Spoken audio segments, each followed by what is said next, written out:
This week in Jamaica Now, tragedies hit two Kingston schools, one student stabbed to death and another killed in a reported case of mistaken identity.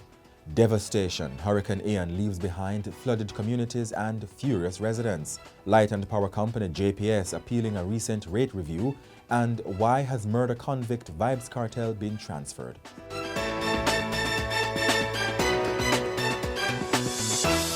I'm Jovan Johnson and this is Jamaica Now. The Office of the Director of Public Prosecutions is to decide whether charges should be brought against a man who shot and killed his 15-year-old son in an alleged case of mistaken identity at their home in Hellshire, Portmore. The man was questioned on Thursday and released. His attorney, King's Counsel Peter Champagny, says investigations are continuing and it is likely that the police will be seeking the advice of the DPP, Paula Llewellyn. Raheem Shaw, who attended Wolmer's boys' school in Kingston, was shot at 3:15 Wednesday morning. Reports are that the boy's mother heard sounds at the front of the house and awoke her husband, informing him that an intruder was outside. It's further reported that the father went to investigate and, on hearing someone opening the front door, he fired 3 shots. The man, who is a licensed firearm holder, later discovered that his son was wounded. Grief counselors and parents turned up at Wolmer's on Wednesday to support Raheem's distraught schoolmates. And a tragedy struck a nearby school on Thursday after a 16-year-old female student of Kingston Technical High was stabbed to death during a fight with another female on the school grounds on Thursday afternoon. Head of Operations for the Kingston Central Police Division, Deputy Superintendent Linval Phoenix, says preliminary investigations indicate that the students got involved in a dispute and knives were brandished as the conflict escalated. Michion Campbell was stabbed in the left side of her neck and forehead, while the other student, the attacker, who is 17 years old, received injuries to her left wrist. Several shocked and distraught parents and onlookers stood outside the school on Thursday, pondering how the school's defenses were breached. However, a staff member pointed out that while the school has metal detectors, they are only used for male students, while the females are searched. Deputy Superintendent Phoenix is recommending that administrators collaborate with the police to conduct more unannounced searches at schools across the country to find potentially deadly weapons and other prohibited items. Education Minister Favour Williams says school boards, and not her ministry, will have the final say on the specific rules on the length and size of students' uniforms. The latest statements come amid the yearly debate over the far-reaching nature of some school rules and controversies that have emerged from Holland High School in Trelawney and Godfrey Stewart High in Westmoreland. At a post-cabinet press briefing on Wednesday, the Education Minister said her ministry will set the overarching policies, but schools will be allowed to determine the specific details. The policy says to all our schools that, 1, their local policy for the school should be written. It should be arrived at through a consultative process with all the stakeholders, meaning parents, teachers, students, and other stakeholders. The policy should not be discriminatory. The policy should recognize cultural differences, religious differences, and so on, but it must be applied fairly across all students. Sections of Jamaica are still trying to recover from the devastating flood rains from Hurricane Ian, which is now battering parts of the United States. St. Catherine and Clarendon were among the hardest hit parishes, with homes flooded, livestock killed, and many roads ripped apart. Jamaica has not reported any loss of life. Prime Minister Andrew Holness told the House of Representatives on Tuesday that very preliminary estimates indicate that it will take $360 million to reopen roads across Jamaica. The parishes hardest hit were St. Catherine, Clarendon, and other parishes to include Kingston and St. Andrew, St. Elizabeth, Westmoreland, Trelawney, and Portland. The NWA, as its mandate, assumed the role for the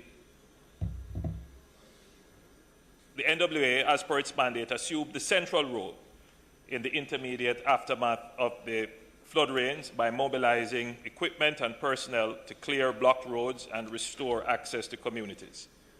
The agency is now undertaking a rapid assessment to determine the full extent of the impact of the rains, as well as to enable the determination for additional remediation or remedial measures. Derek Lampard, a resident of Job Lane in St. Catherine, lamented the destruction but also the lack of maintenance of drains in the area. The river and the gutter them need to be clean right through. And if the gutter them not clean, we can't have a free flow water to going down. All of these water come from we are Angel, GC Faster, Backbush here, Winterpen, if you all know. Come straight down and travel through the little gutter. Yes, sir. Raise me 2 cup pick them say water, liquid, what I pay inside on the sir. Yeah. So it's all about this way of place, this sir. Tribulation. From 1972, me born and go every time. Pay water, pay water, pay water, be a promise, be a promise. And concerns have also come from flood-hit residents of Hallsall in Clarendon. When we call the MP, we soon come, not coming. We don't see nobody here. See the gully there, only time it clean only on Christmas, and sometimes it don't clean none at all. The water coming up from the villa side. Up from the villa side, if you go up there right now, the gully full of debris. Full of debris.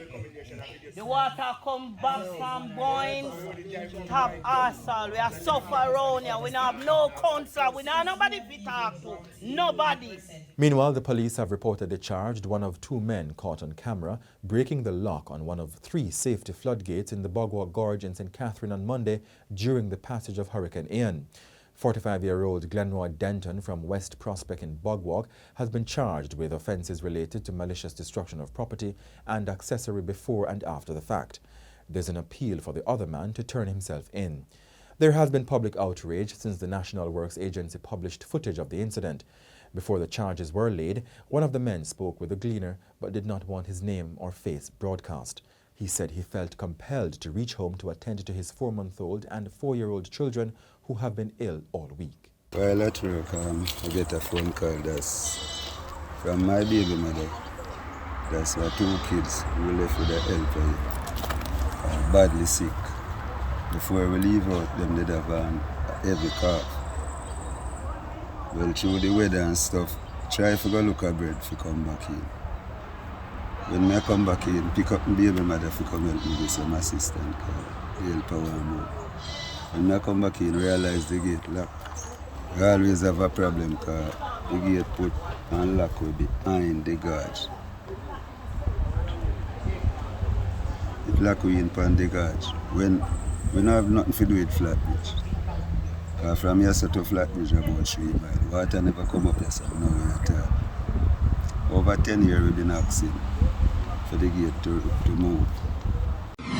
And Hurricane Ian has caused catastrophic damage in Florida, leaving people trapped in their homes. It made landfall on Wednesday after impacting western Cuba.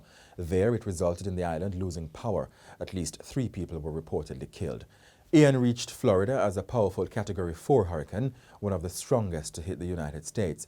Up to Friday, rescue crews piloted boats and waded through flooded streets to save thousands of Floridians trapped amid flooded homes and buildings shattered by Ian. At least 6 people were confirmed dead in Florida. Up to Friday afternoon, the storm was on its way to South Carolina. Electricity provider Jamaica Public Service Company JPS has appealed a number of the decisions made by the Office of Utilities Regulation OUR on its application for a rate review. The OUR said it has been notified by the JPS of the appeal filed with the Electricity Appeal Tribunal on September 19. Among the issues being contested by the JPS are the OUR's treatment of the independent power producer's cost in the calculation of system losses, the regulatory definition of the foreign exchange surcharge, and the final assessment of the quality of service performance in 2021. The JPS is requesting that the OUR's decisions be set aside or modified. In August, the OUR granted a rate review to the JPS, which saw light bills for residential customers increasing by 0.7%, while commercial customers saw increases ranging from 0.4% to 1.2%. The JPS had applied for an increase of 3.3% for residential customers and 0.9% to 2.1% for commercial customers. Entertainer and murder convict Vybz Kartel has reportedly been transferred to the Tower Street Adult Correctional Center known as GP in downtown Kingston. He was being held at the Horizon Adult Remand Center after he was initially removed from GP. The Department of Correctional Services has remained tight-lipped on the move. The transfer follows an interview done by U.S. journalist Lisa Evers with Cartel's Turkish fiancé Sidem Ozturk. The report was published on Tuesday. The entertainer has reportedly been placed on a block called Jail, which houses high-risk prisoners and includes security cameras facing all cells. Cartel has been in prison for 11 years. He was sentenced to life in 2014 for the murder of Clive Lizard Williams. Cartel is to serve 35 years before he becomes eligible for parole. He's appealing the conviction. And that's it for this edition of Jamaica Now, your weekly review of the big news stories. Send us your comments at onlinefeedback@gleanerjm.com. Follow us on Twitter and Instagram at Jamaica Gleaner and on Facebook at Gleaner Jamaica. Like this video on our YouTube page, turn on the notification and subscribe today. I'm Jovan Johnson, and before we go, we recap the devastation from Hurricane Ian across Jamaica.